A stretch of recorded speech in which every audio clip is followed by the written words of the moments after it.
Welcome home to USA Global TV and Radio, a place where dreams take flight, with authentic storytelling, diverse perspectives and meaningful conversations, where global stories unite and bridges are built beyond all borders. Discover world-class education, entertainment, hope and inspiration. Together, we're building bridges worldwide.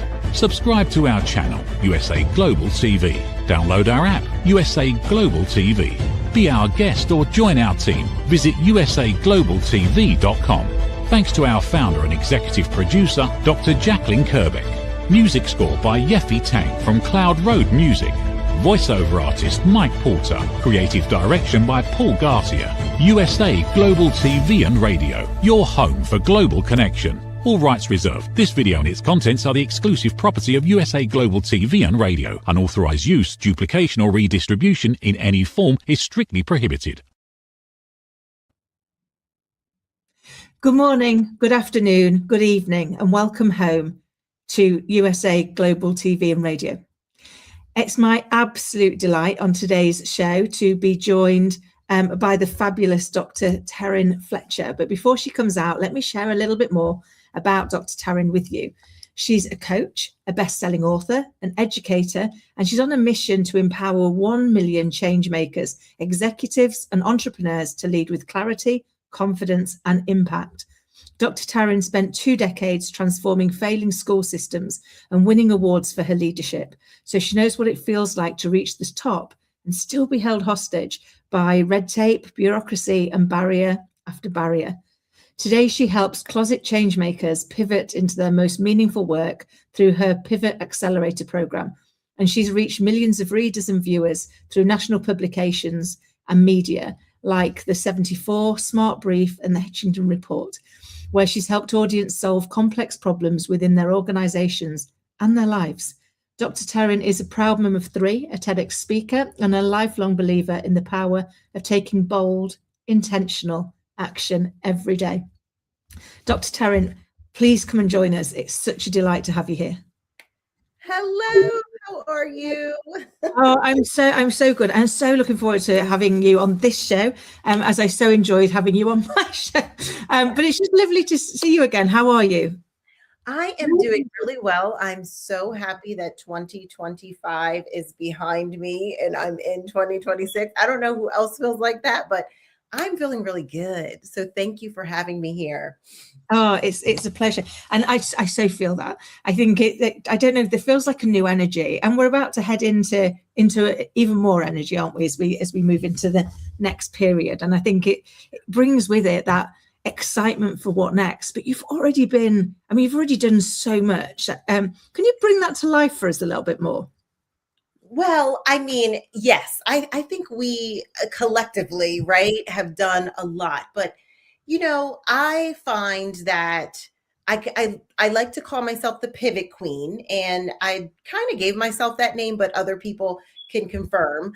And I think these kinds of seasons in our lives, new beginnings, new years, they give us this new sense of energy of like pivoting. And that's something that I do often. I was in the education system, and really that has done me well, right? I have made a name for myself there. But when I made it to the top, I felt so much restriction, and I couldn't believe that I was so high up in my career.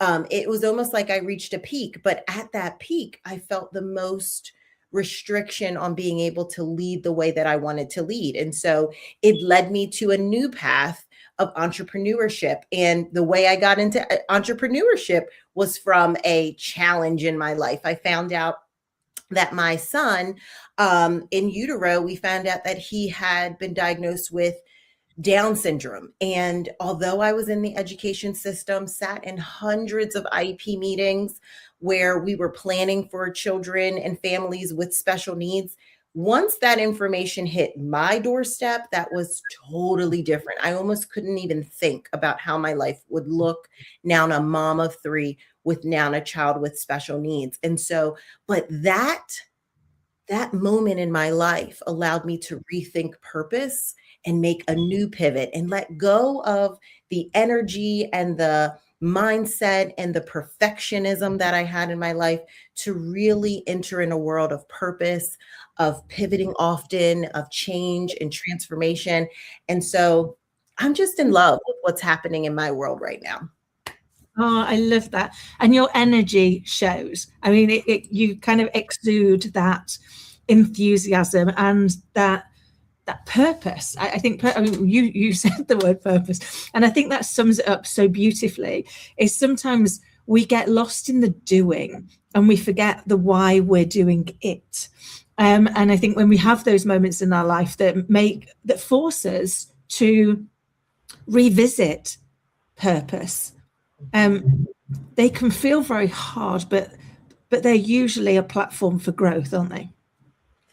Absolutely. And when we think about, right now I'm in a season, like physically in a season where there's snow everywhere. We had a big snowstorm. And so everything is covered, right?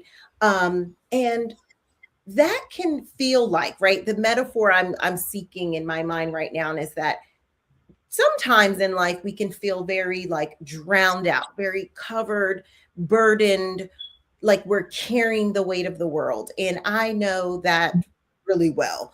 But it is in those moments and in seasons like a new year where we really have to start to let go of the things that we're carrying. The turn of the calendar is not the signification of change. It doesn't signify that something new is going to happen, but the shedding, the letting go, the acceptance of what is right in front of you that can be great and real and wonderful in your life, that is the beginning of something new.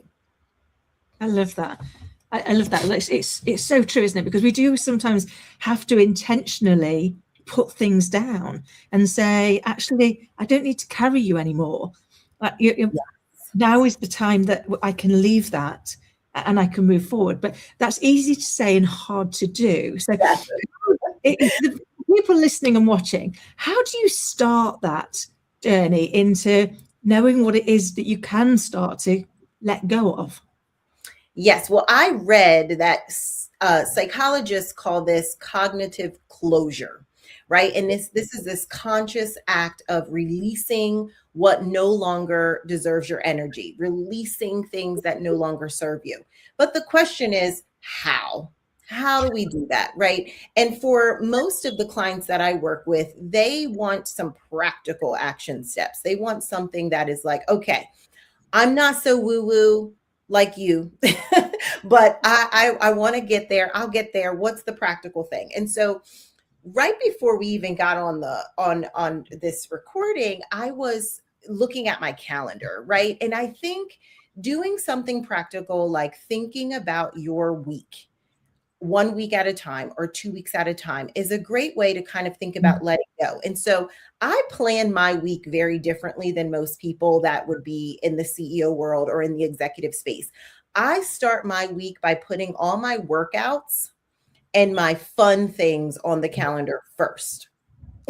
So I don't actually squeeze in where workouts will happen, or squeeze in where I'll take a vacation, or squeeze in where I'm going to do the girly things like the nails and the hair, or the I shouldn't say girly, I should say the things that I really find flirtatious and fun.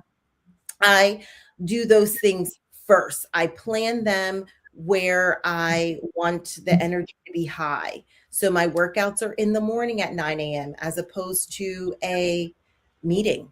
Meetings are the third or fourth thing that I put on my calendar. So my priorities are workouts, projects, like things that I really need to move the needle on because they move the needle in my life and in my work. Then it's meetings. And then it's white space. So trying to find blocks of time where I can just do nothing. Nothing for me is a walk. Nothing for me could be reading. Nothing for me could be mindless reality TV, or it could just be thinking about something. But I plan where I want my energy to go first, as opposed to planning the things that I think I must do or I need to do according to the societal standards. Oh, I love that, Dr. Jacqueline. Dr. Stratton, she's producing. But it so resonates because I used to be dreadful for not doing the things that bring me joy, that refill my cup, that allow my energy to stay high, because I never got time for them because I was too busy doing the stuff I thought everybody else expected me to do. And then it's been following, our conversation. I've started to become significantly more intentional with it. So that at the end, I do mine at the end of every day. At the end of every day, I reflect on what actually has to happen tomorrow for tomorrow to feel good, to feel like progress, whether that's a workout, whether that's thinking time, whether that's to go and do a project, or whether actually it's to just go and do some self-care. I kind of make sure that I've got those. And then the start of my day is meetings don't come in until late morning. Unless there's an absolute emergency, they don't come in until late morning, because then I can make sure I've done the things that were important to ensure that I could go, today was a good day. Today was successful. And it changes your energy, doesn't it? It does. And oftentimes people will say to me, oh, well, you get to do that because you work for yourself. And you know what? I used to believe that. I absolutely used to believe that you had to leave the bureaucracy, the red tape, and those restrictive environments in order to live and lead the way you want to. However, I've pivoted on that idea. I don't believe you need to leave, but I do believe you need to let go. And there's a difference. I love that. And it's so true. And I know from my own experience, like many years ago when I was working in corporate life, I thought I had to be present and on all of the time. And then when I became a mum, I still had the big job, but I now needed to balance it with being a good mum. And it came with a lot of personal pressure that you put yourself under. And I remember going to get this one job as a contractor and saying that I will do everything that needs to be done, but I need to do it with some flexibility. So I need to be able to do it around Scarlett's hours, which means I'll be in the office for these hours and I'll do the rest of the work when she's gone to bed. And it was a real moment for me of going, it can be done. I just have to look at it differently. And I have to trust that I'll be able to do it. And because it was a contracting role, I remember saying to them, if after a week you are uncomfortable with my output, with my impact, with how I'm delivering in the role, then we can call it quits. We can call it quits, because I have that much confidence in my ability that I know I can make it work for you, and I'm willing to step away if it doesn't. And it was thank you. It was a real moment, to your point of that pivot of going, hold on, the only person who's really holding me back in thinking is me. Because if I trust that I can do this, I can lead a team, because actually they'll be busy in meetings while I'm needing to come back, and they can talk to me on their way home. It fits for people. And what you did is you, to your point, you pivoted and created a new environment within which to view the world. Would that be fair? Yes. And that's exactly, I think, the space we all need to be in, because you can find an overworked and overfunctioning CEO, right? So it doesn't necessarily matter your level of autonomy. And that's what I really thought. I thought that if I had full autonomy, I would be able to create everything to fit my needs the way I want. But the perspective is, if you change your environment, but you don't change your mindset, you don't do the internal work to really think about, why is it that I value over functioning? I was working with a client yesterday, and she was talking about how she was really frustrated with her team members because they were finding time to do their workouts, but she wasn't. And she really found it to be something that they were doing to her. And so what we had to do was reframe that. And we had to say, I'm not working out because I value over functioning. And she was really uncomfortable saying that. And she was like, oh, I don't really. But that's the reality. If you wanted to prioritize your workouts. There's a way to do that, but you have to acknowledge that something in you says, I'm a better person. I am more valuable because I am working to the bone. That is what we have to really course correct on and make the pivot on. I love that, and that's so, it so resonates, because I think sometimes we do. One of the phrases I use a lot with myself is, I used to say, I can't do this because, or I haven't got time to do this because, and now I make say, oh my goodness, sorry.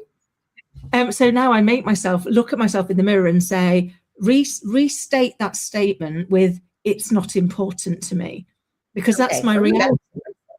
We are, my lovely. So that's kind of like my reality is, instead of it, I can't do it, it's not important enough to me, or something else is more important to me, and it brings me back to that presence that goes, I'm not doing the workout because because I'm too busy. Well, no, I'm not doing the workout because I'm choosing not to make it important to me. I'm choosing to make what's important to me instead. And it is an uncomfortable truth to sit with, isn't it, when you have to hold yourself to that level of account? It is. It's really, really uncomfortable. And, I don't think the work of the coach is to kind of validate every feeling and make someone feel good about the space that they're in. I think part of having a coach is having someone to pressure test the like perspectives and ideas that you have, help you to think about the internal rewiring that needs to be done. And that's where you find the most control, right? Being upset about your coworker or your external factors really puts you in a position where you're not in any control of how the outcome will be, right? You are in control of what you do, not the consequences that come from what you do. So being able to think internally about that is so important. And that's something you really can't do alone a lot of times. It's not easy to put the mirror up and look at all the parts of yourself that you don't love. But when you have a critical friend or a coach or someone that can hold that mirror up and say, this is what I'm seeing. Is this what you see? And do you like what you see? And if no, I want to lock arms with you and help you, because I believe in the very things that you want for yourself too. We just have to pivot and find our pathway to get there. I love that, because it is, as actually with the people I work with, it's more about being in a thinking partnership. It's having somebody to proactively think with, because we can't always do that thinking for ourselves, because we tell ourselves untruths. We don't mean to, but we tell ourselves untruths. And we've all had those moments, haven't we, where we say something out loud to another human being and then go, it's okay, I heard it for myself. I heard it for myself, and I can see for myself what needs to change here, even though we've probably been saying that internally to ourselves for a few days or for so long. So being able to kind of have somebody, and I think it's also making it important. So when you've got somebody to do it, to be your thinking partner, to be your coach, to hold that space for you, you are choosing to be intentional about it because you've planned it, you've booked it in. Do you think that helps also in that making it important and moving that needle forward is because you are being that intentional? Yes. And I think the hard thing about making something important is the claiming of that thing that you hold to importance. And because it varies so much from person to person, sometimes we don't like to claim things that we want for ourselves because of the fear of judgment of others, right? Well, I don't value actually working to the bone. I value being home with my family. And, sometimes you feel like you might be judged for not being that efficient and productive person because you value sitting on the couch and maybe enjoying a movie or two with your family members. And so sometimes we have a hard time claiming those things, or if we're opposite, we really value working and productivity and we don't really enjoy the downtime. And we prefer being alone more than being in groups or with family. Those things can be hard to admit because they are easily judged. I didn't love to admit that I wanted to be an entrepreneur and then I wanted to coach. I felt that because I had so much background in academia and I had spent all these years gathering all these degrees and earning them, that a coach, which really does not require any type of credential to do, I felt it was little like hokey or like not real or significant. And what I had to do is do the work on the fact that, well, Taryn, you were an instructional coach. Yes, that required some credential. But what did we spend most of your time doing when you were working with people? It was the inner workings of their mind and their ideas about themselves. It was mindset work. It was rewiring perspectives. It was cognitive closure type of work. And so that was coaching. That was life coaching. I mean, when you really went down to bare bones, that's what we did to move the needle in the academic sense. That's what we did to help them push toward their goals. We got close on what was internally happening. And so I had to claim that, you know what, I do want to be a coach. I am a coach. And that is significant because it's making a difference in other people's lives and it brings me joy. Period. End of story. Someone else might think I'm having a life crisis and I'm losing my mind for leaving a top tier position, but I know what I'm doing. I trust myself. I'm going to take this step forward because I know this is what I want to do. That's claiming it. I love that. And it's so powerful when we can claim it, isn't it? Because we spend all of our time. Yeah, I remember going and doing a speech of an area of underprivileged teenagers and asked them, what do you want to do? Like, where'd you go? Where'd you go next? And as we were working through it, you saw them all. They only had to write it down. They didn't have to tell anybody, but they were like looking at everybody else's before they wrote their own because they were so nervous of that judgment, of that fear that whatever I say won't be what you expect. And I remember having to stop them and say, I don't mean to be mean, but the reality is the likelihood of any of these people being a significant part of your life in 10 years is highly unlikely. So don't make your choices based on their view because there's only one of you and you only get one life. That's so right. It doesn't matter if my vision of success is not your vision of success because I'm not living your life, I'm living mine. Exactly. But stepping away and giving people, owning that, claiming that and going, I don't really mind what you think because actually as long as I'm not doing harm, as long as I'm not being mean, as long as I'm not hurting you from doing yours, then actually I'm okay to live mine differently. Right. Yeah, I think the reality of this, and this is something I've learned over time too, is that we think, or I have thought, I'll speak for myself, and I do think others would agree. I thought that if I did follow the path that other people had thought was right for me, whether that was my parent or whether it was colleagues that saw something in me and said, you should do this.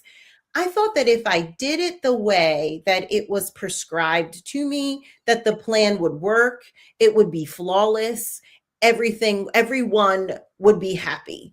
But here's the thing, whether you're walking your path or someone else's path, plans change, pivots are needed. Your life takes a curveball, right? So why not be in the lane of passion and purpose, where no matter the turn, the curve, the pivot, you feel good about where you're stepping and where you're going and what's next for you. There's nothing worse than walking a plan that's not for you and you get a curveball and you get a pivot. It's not working out and you're unhappy with yourself and everybody around you for that, right? But if you just do what's right for you, you are okay even when a bump hits because you're like, I'm in this for the long haul, so I'm going to have to figure it out. That's where I am right now. And it really feels good. And I really just try to challenge more of us to be there. It is the path that is unknown, right? But it's the one that feels most comfortable and you can feel most confident in if you are walking in your purpose. Oh, Dr. Taryn, love having chats with you. And in our authenticity, today has had its own little life curve, hasn't it? Which is why I am so very sorry to have to pull this to a close early. I would love to have you come back on so we can explore it in more detail. But just as we're leaving, can you let people know how they can get in touch with you? Yes, I am at Dr. Taryn Co. on LinkedIn. That's the best way to connect with me. I really love speaking with all of you on LinkedIn. It can be a little boring over there, but we can jazz it up. Okay. So come find me there. Kim, I absolutely love you. Like, I need you to know that. There were so many bumps today, but I feel so much better about having spent time with you because I adore you. So thank you for having me. Oh, right back at you, Dr. Taryn. I always feel such a spike of energy whenever I get the joy of spending time with you. So I look forward to next time.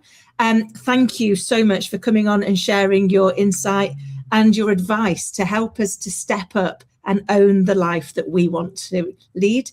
And until next time, take care, my lovely. And for everybody listening and watching, I hope you've found it as insightful and inspiring as I have.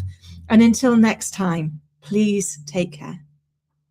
Is it true? Is it kind? Is it necessary? In a world quick to judge, one book dares to reveal the hidden cost of silence.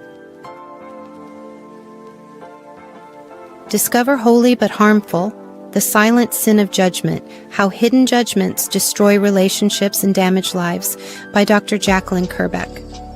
The Amazon #1 bestseller that's transforming the way we understand ourselves and the way we see others. Pick up the companion workbook to uncover your own hidden judgments and learn how to break free from them. Available now on Amazon and at fine bookstores worldwide. Every woman carries a story of strength, of purpose, of light.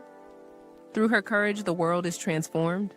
Through her grace, generations are inspired. This is Iconic Women. Within Every Woman Lives a Goddess, a celebration of brilliance, beauty, and empowerment. Join us every Wednesday at 11 a.m. New York, 4 p.m. London time. Only here on USA, Global TVR, and radio. Featuring the iconic Dr. Jacqueline Kerbeck, honoring voices that shine across the world. Subscribe to our YouTube channels, USA Global TV and Dr. Jacqueline Kerbeck, to watch and engage with all our content. World-class education, entertainment, hope, and inspiration. Thank you, viewers and listeners of USA Global TV and Radio, for joining us today. We're honoured to have your time and attention as part of our global community. At USA Global TV and Radio, we believe in the power of authentic conversations, meaningful connections, and creating a world of possibilities together. Want to be part of something bigger? Join our team of elevated listeners at usaglobaltv.com, a space where your voice matters and your ability to listen transforms relationships. Stay connected with us across all our platforms for thought-provoking discussions, expert insights, and empowering stories. Subscribe to our channels at youtube.com/c/USA Global TV. Follow us on social media and explore the endless opportunities we're creating for growth, learning, and inspiration. Together, we're not just broadcasting, we're building bridges and changing lives one conversation at a time. For inquiries, contact us at info@usaglobaltv.com. Produced by Executive Producer and Director Dr. Jacqueline Kerbeck. Voiceover by Mike Porter. Creative direction by Paul Garcia. All rights reserved. Visit usaglobaltv.com to view our full terms and conditions.